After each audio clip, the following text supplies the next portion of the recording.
올해부터 학교 운동장에 사용이 금지된 우레탄 트랙이나 인조잔디가 일부 학교에서는 여전히 공사되고 있는 것으로 드러났습니다.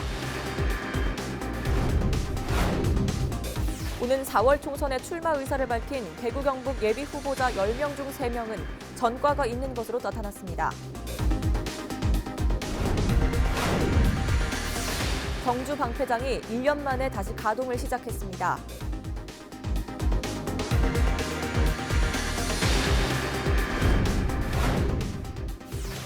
빚을 내 하루하루를 겨우 버티는 대구 경북 지역 자영업자들이 꽤 늘고 있습니다.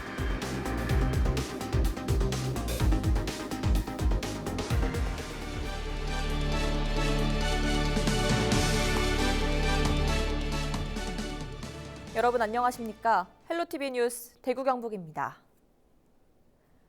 최근 학교 운동장 우레탄 트랙과 인조잔디에서 유해물질이 다량 검출되면서 일부 지역에서는 올해부터 학교 안에 이 시설을 짓지 못하게 규제하고 있습니다. 하지만 어떻게 된 일인지 몇몇 학교에서는 우레탄 트랙과 인조잔디를 여전히 설치하고 있었습니다. 왜 그런 걸까요? 전병주 기자가 취재했습니다. 우레탄 트랙이 천으로 덮여 있고 아이들이 뛰어놀아야 할 축구장은 출입이 통제됐습니다. 운동장 인조잔디와 우레탄 트랙에서 납성분 등의 유해 물질이 안전 기준치를 초과해 검출됐기 때문입니다. 경북교육청이 지난해 도내 초중고교를 대상으로 조사한 결과 50여 개가 넘는 학교 운동장에서 내분비계 장애를 유발할 수 있는 유해 물질이 검출됐습니다. 대구와 경북교육청은 올해부터 학교 운동장에 우레탄 트랙과 인조잔디를 설치할 수 없도록 했습니다. 철거 비용으로 70억 원의 예산을 편성했습니다. 2019년 8월 12일부터 신안경 운동장 조성 계획에 의거해서 우레탄 트랙하고 인조잔디 운동장은 저희가 조성을 해드리지 않고 있습니다. 우레탄 트랙 철거를 위해 예산까지 배정했지만 일부 학교는 오히려 우레탄 트랙을 새로 설치하고 있습니다. 현재 공사를 하고 있거나 마친 곳은 18곳에 달합니다. 지난해 우레탄과 인조잔디 설치 명목으로 배정된 예산을 집행한 겁니다. 정기검사에서 유해 물질이 검출된다면 바로 철거 대상이 될 수 있습니다. 정부 지침은 지금 친환경용 마사토로 전부 가고 있고, 그다음에 인조잔디는요 전부 다 배제하고 천연 잔디로 가고 있습니다. 우레탄을 설치해도 우리 아이가 우레탄을 밟고 졸업하고 나갈 수 있게끔 해도 이게 좀 뭔가 저 본 의원으로서도요 조금 이거는 맞지 않는 부분이. 지난 2016년에 교육부가 우레탄 트랙과 인조잔디를 규제해달라는 공문을 각 교육청에 보냈습니다. 몇 개 시도를 제외하고는 다 저희처럼 그거를 허용하고 있었는 상태였습니다. 그래서 저희도 허용으로 하고 있다가 철거를 결정하고도 배정된 예산 집행을 이유로 우레탄 설치 공사를 강행하는 탁상 행동에 아이들의 안전이 위협받고 있습니다. 헬로티비 뉴스 전병주입니다. 우리 지역의 대표를 뽑기 위한 국회의원 선거. 후보자들의 능력과 경력도 중요하지만 또 그만큼 중요한 것이 도덕성입니다. 그런데 적지 않은 예비 후보자들이 전과 기록을 가지고 있는 것으로 나타났습니다. 자세한 내용 권미경 기자입니다. 20일까지 등록을 마친 대구 경북 지역 국회의원 선거 예비 후보자는 대구가 84명, 경북 103명, 합쳐서 모두 187명입니다. 이 가운데 전과를 가진 후보는 56명, 10명 가운데 3명꼴입니다.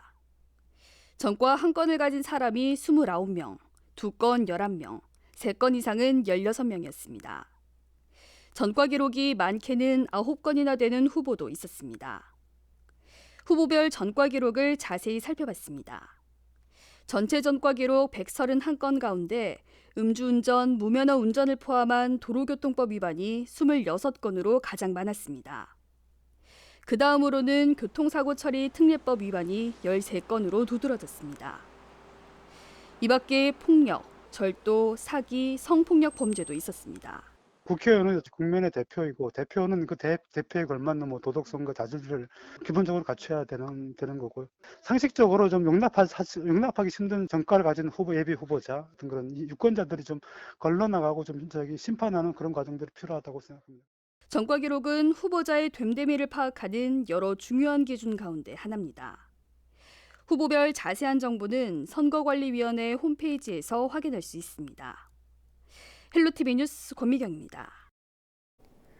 방패물 분석 오류로 문을 닫았던 경주 방패장이 1년 만에 다시 가동을 시작했습니다. 하지만 문제 발단이 된 한국원자력연구원 방패물에 대해서는 확실한 재발 방지 대책을 마련하라며 계속해서 반입을 금지했습니다. 박은경 기자입니다. 발전소 작업자들의 옷, 장갑, 종이 등 폐기물이 다시 경주 방패장으로 향합니다. 한국원자력연구원이 경주로 이송한 폐기물에서 방사능 데이터 오류가 발견돼 방패물 반입을 전면 중단한 지 1년여 만입니다. 우리 민간합동조사단에서 조사를 하고 또 원자력안전위원회에서 조사를 했습니다. 조사해서 그게 실제 우리 처분시설에서 처분을 할 수 있는 방패물인지에 대해서 조사를 했고요. 일단 안전하다고 이제 평가가 됐고. 그러나 문제가 완전히 해결된 것은 아닙니다. 원전과 병원 등에서 발생하는 폐기물은 다시 처리가 가능해졌지만 사건의 발단이 된 한국원자력연구원 방패물에 대한 반입은 여전히 금지 상태입니다. 방패장 민간환경감시기구는 별도의 TF팀을 꾸려 재발 방지 대책과 이행 여부 등을 검토한 뒤 재개 여부를 결정하겠다는 입장입니다. 지금 보면 우리가 캐리 방패물까지 받아들인 거는요, 정서상 맞지 않고 또한 충분하게 재발 방지가 어느 정도 진행 과정을 보면서 지켜보면서 우리가 받아들이는 걸로 하는 게. 원자력환경공단 역시 예비 검사를 확대하고 동일한 분석 시료에 대한 교차 분석을 진행하는 한편 방패물 분석센터를 건립해 직접 핵종 분석에 나설 계획입니다. 헬로티비 뉴스 박은경입니다. 추운 날씨만큼이나 지역 경기도 꽁꽁 얼어붙으면서 자영업자들의 한숨이 깊어지고 있습니다. 빚을 내 하루하루를 겨우 버티는 대구와 경북 지역 자영업자들이 크게 늘고 있습니다. 김선경 기자입니다. 대구에서 13년째 가게를 운영하고 있는 A씨. 해가 갈수록 손님은 줄고 수익은 늘지 않아 어려움이 이만저만이 아닙니다. 주변엔 문을 닫는 식당들도 속출합니다.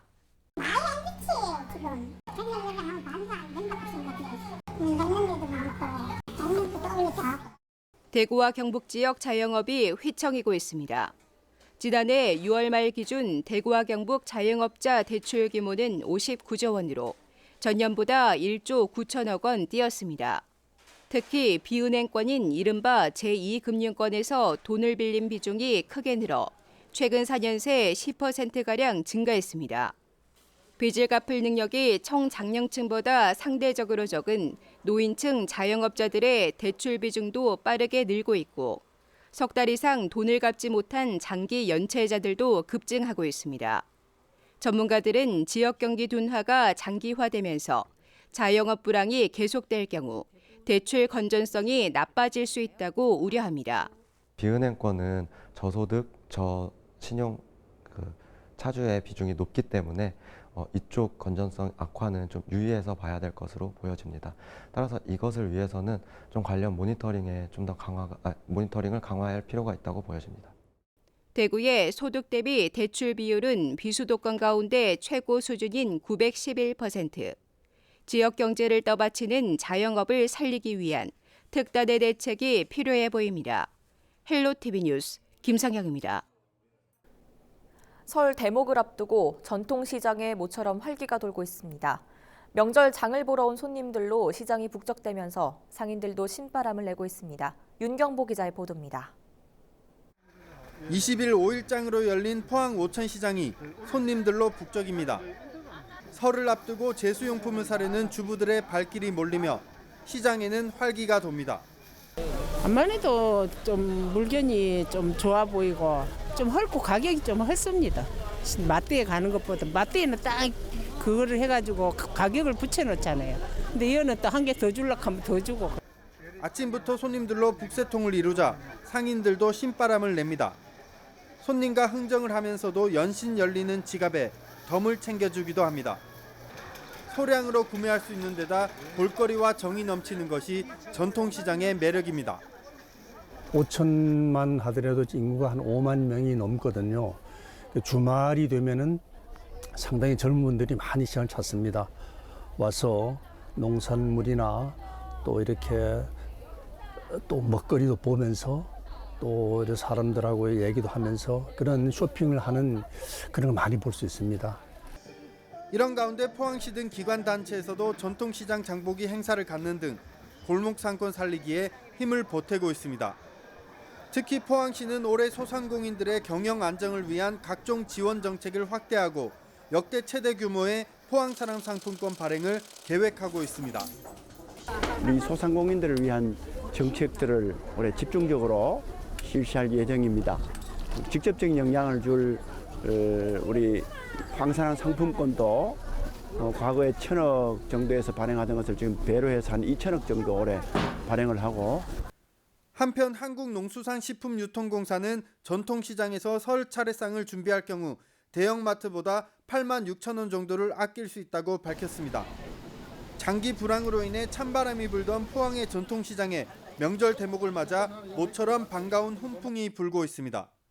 HCN 뉴스 윤견보입니다.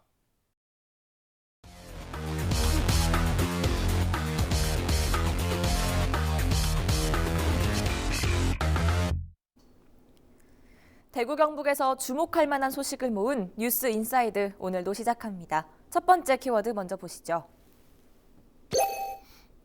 미래한국당 창당 준비입니다.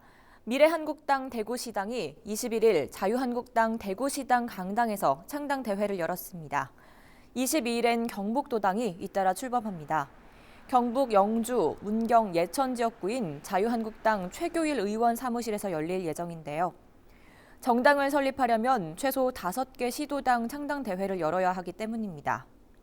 자유한국당과 미래한국당, 이름은 다르지만 같은 정당이라 할 수 있겠습니다. 지난해 말 선거법 개정으로 지역구 의석이 줄어들 위기에 처한 자유한국당은 묘수 혹은 꼼수를 내놓습니다.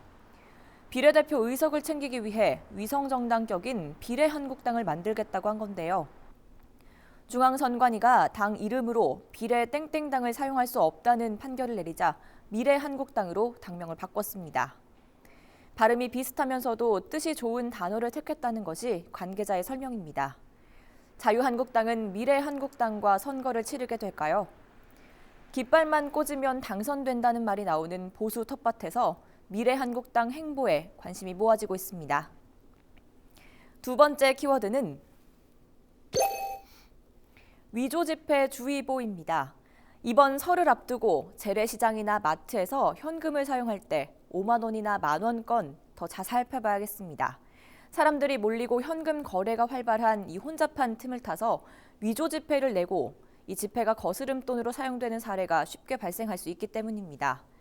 실제 재작년 추석, 전국 재래시장을 돌면서 위조 지폐 20여 장을 사용하고 거스름돈을 챙긴 20대 남성이 경찰에 붙잡히기도 했습니다. 가장 간단하게 구별할 수 있는 방법은 햇빛에 비춰보는 겁니다. 5만 원권, 만원권 모두 인물 초상부터 확인해 보고요.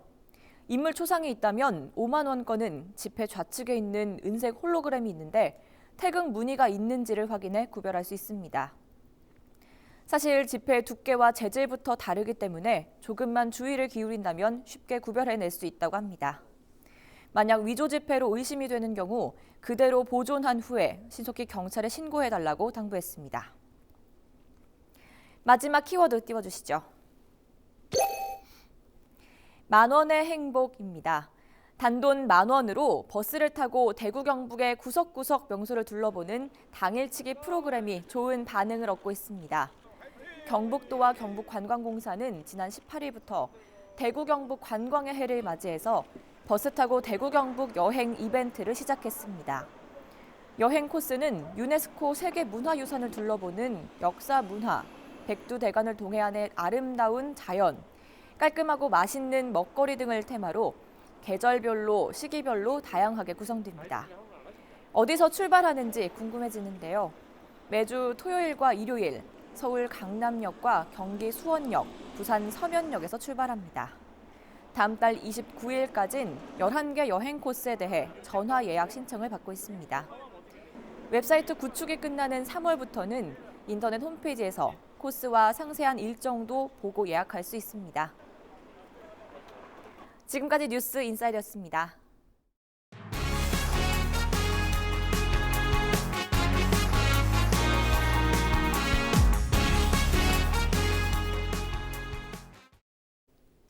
영천시청 강보라 선수가 태권도 국가대표로 선발됐습니다. 강보라 선수는 양산 실내체육관에서 열린 2020년도 태권도 국가대표 선발 최종대회 여자부에서 49kg급 1위를 차지했습니다. 강 선수는 3월 3일부터 6일까지 레바논에서 열리는 2020 아시안 선수권대회 국가대표로 출전합니다. 영천 보현산 별빛축제가 지난해에 이어 올해도 경상북도 우수축제로 지정됐습니다. 별빛축제는 2020년 경상북도 지역축제심의회에서 천문과학축제로서의 차별성과 발전 가능성, 관광객 유입 효과 등을 인정받았습니다. 영천시는 1월 말 축제추진위원회를 구성해 올해 주제와 세부 프로그램 등을 결정할 계획입니다. 올해 17년째를 맞는 별빛축제는 6월 초 보현산 천문과학관 일원에서 사흘간 열립니다. 대구 동구보건소는 직장인들이 퇴근 후에 올 수 있도록 매주 화요일 오후 6시부터 8시까지 야간 금연 클리닉을 운영합니다. 금연 클리닉에선 개인 맞춤 상담을 통해 기초 설문조사와 니코틴 의존도 검사, 일산화탄소 측정 등 개인별 흡연 상태를 확인할 수 있습니다. 금연을 원하는 주민 누구나 참여할 수 있으며 6개월 이상 금연에 성공하면 기념품을 제공합니다. 대구시는 설을 맞아 공영주차장과 공공기관 부설주차장을 무료로 개방합니다. 명절 전 장보기를 지원하기 위해 시에서 운영하는 공영주차장 86곳은 23일부터, 나머지 주차장은 24일부터 27일까지 이용할 수 있습니다. 연휴 기간 무료 개방하는 전체 주차장은 665곳 4만 800명이고 자세한 위치는 대구시 홈페이지에서 확인 가능합니다. 대구시가 신천과 금호강 일대에 안전을 위한 CCTV를 설치합니다. 시는 예산 11억 4천만 원을 들여 신천과 금호강 주요 출입로와 체육시설 주변에 재난 범죄 예방용 CCTV 94대를 새로 달 예정입니다. 또 사람이 다리 난간에 가까이 다가서면 경고등이 켜지고 CCTV로 상황을 확인할 수 있는 투신 자살 예방 시스템도 함께 도입할 계획입니다.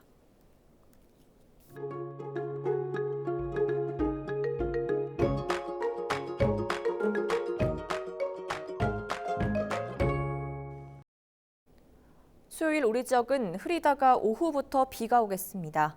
이 비가 얼어 도로가 미끄러울 수 있으니 교통 안전에 유의하셔야겠습니다. 자세한 날씨 전해드립니다. 22일 수요일 날씨입니다. 우리 지역 아침 기온은 영하 4도, 한낮 최고 기온은 7도가 예상됩니다. 오후부터 경북 남부 지역을 중심으로 비가 내리기 시작하겠고 점차 대구와 경북 북부 지역으로 비구름이 확대되겠습니다. 예상되는 비의 양은 10에서 30mm가 되겠습니다. 목요일까지 다소 많은 비가 내릴 것으로 보여 각종 안전사고에 유의하셔야겠습니다. 이 비로 도로가 얼어 미끄럽고 가시거리도 짧아 운전하실 때 각별한 주의가 요구됩니다. 주간 날씨입니다. 당분간 맑은 하늘을 보기 어렵겠습니다. 수요일과 목요일 비가 내리고 나면 한동안 흐린 날씨가 이어지겠는데요. 다음 주 월요일에도 한 차례 비 소식이 있어 설 연휴 동안 활동적인 야외 나들이 하기는 어렵겠습니다. 생활지수입니다. 빨래하기에는 대체로 좋겠습니다. 운동은 짧은 경기 즐기시고요. 세차는 비 소식이 있는 만큼 차 내부 정돈만 하시기 바랍니다. 바다 날씨입니다.